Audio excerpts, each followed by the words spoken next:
Hello, Changemakers. Tom McGrath here, introducing something a little bit different for you all today.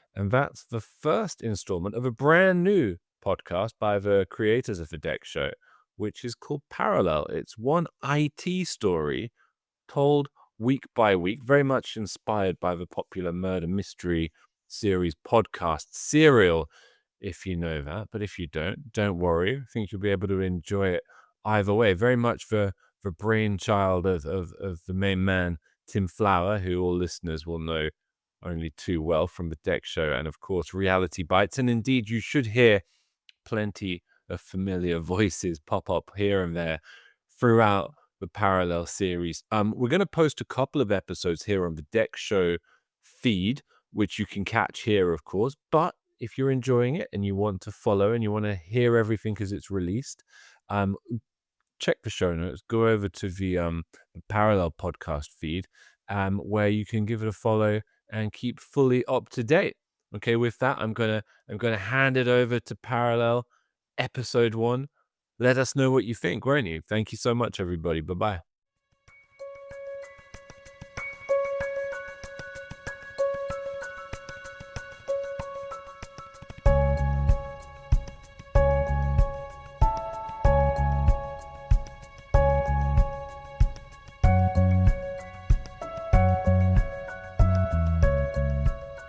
From Nexthink and the creators of the DEX Show, it's Parallel. One IT story told week by week. Because technology problems don't happen in isolation or by themselves. They happen in parallel. I'm Tim Flower. For the last 10 years, I've spent this part of my career helping IT teams understand how productivity is stolen, both from IT and from the employees we support. It's been a journey of seeing workdays gone wrong, systems gone haywire, and the lengths we in IT will go to for answers. Today, we start with a story that began with a simple question. What's been killing productivity at Zentech, a cutting-edge company known for its efficient operations and innovation? Or, if you want to get technical about it, and apparently I do, where do employees lose 24 minutes every day of their working lives? Searching for answers can sometimes feel intrusive.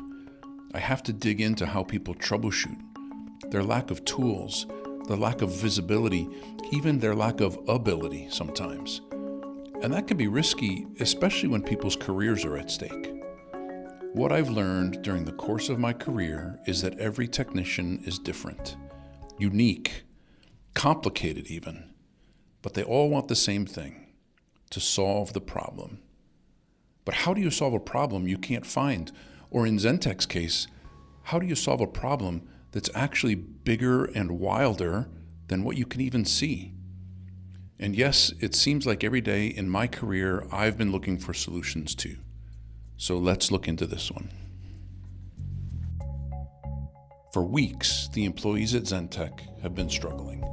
Software crashes, system slowdowns, and inexplicably long response times. Projects delayed, deadlines missed, and frustration building everywhere. And the problem wasn't isolated.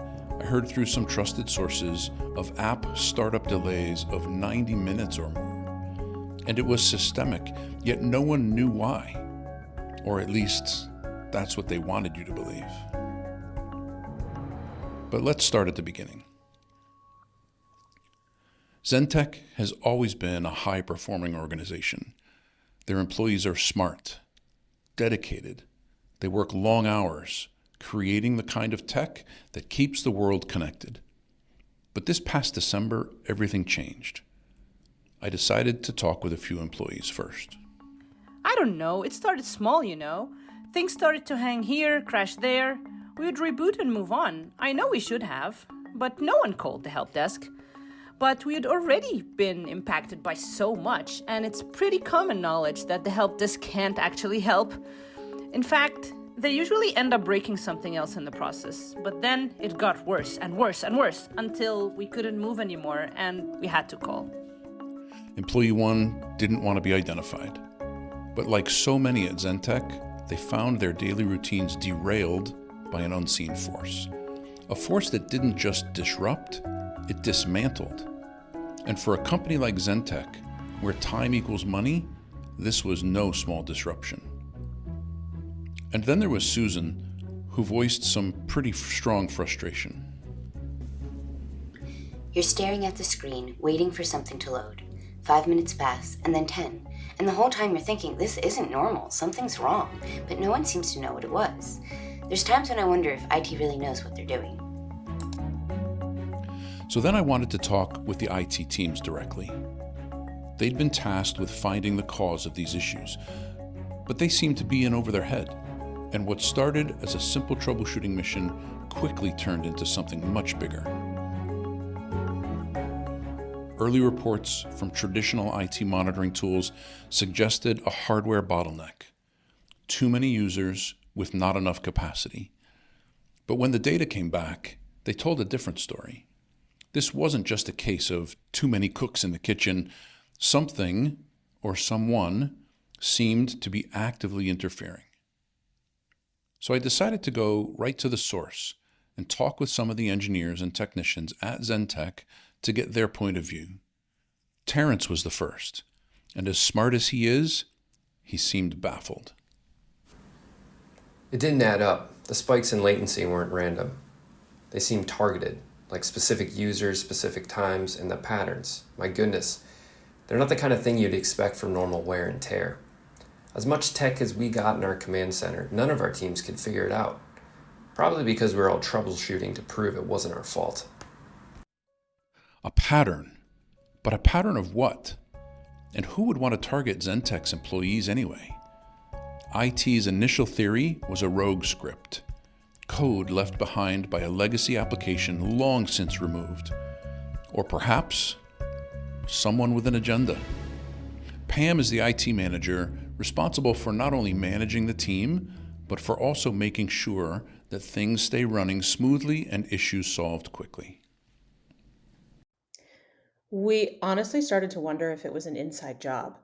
Maybe a disgruntled employee or maybe somebody who recently left the company, but there just wasn't any evidence. Like these phantom processes slowing everything down. And we were getting more and more pressure to figure out what it was. And while IT searched for answers, employees were left to grapple with the fallout. Jessica is a customer call center rep who talks with Zentech customers all day long. So here's the thing. You can only apologize to customers so many times before they stop listening. It felt like every day something new was broken and we were the ones left holding the bag. Our VP was asking everyone to come in a half hour early, get ahead of any issues, and be there for our customers, which we're happy to do, but there's 3,000 of us across the company in this role. Do we all need to come in early? That's 1,500 hours of OT every day. The company's productivity was plummeting, along with both its reputation and employee morale. Zentech's leadership knew they needed a breakthrough fast. And that breakthrough came not from traditional IT, but from an unexpected source. Zentech's Digital Employee Experience, or DEX team. Using advanced AI tools, they were able to dig deeper than the command center IT teams ever could. And what they found changed everything. Fred runs the DEX team.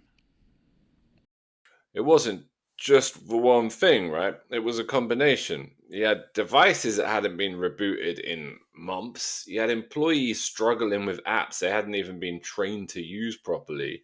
You got a rogue process then installed on the devices by this roll-up patch that nobody knew about. Unfortunately, we have this DEX platform now just feeding us information like nothing else in the tech stack. And we didn't even have to rely on the employees for the data anymore.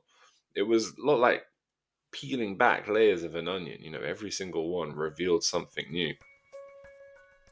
An onion? Or maybe a conspiracy? Because what the DEX team uncovered wasn't just a series of unfortunate events. It was becoming more and more clear that this wasn't some normal, run-of-the-mill IT issue. It was sabotage. But there was more work to do, and the DEX team knew just where to turn to for answers.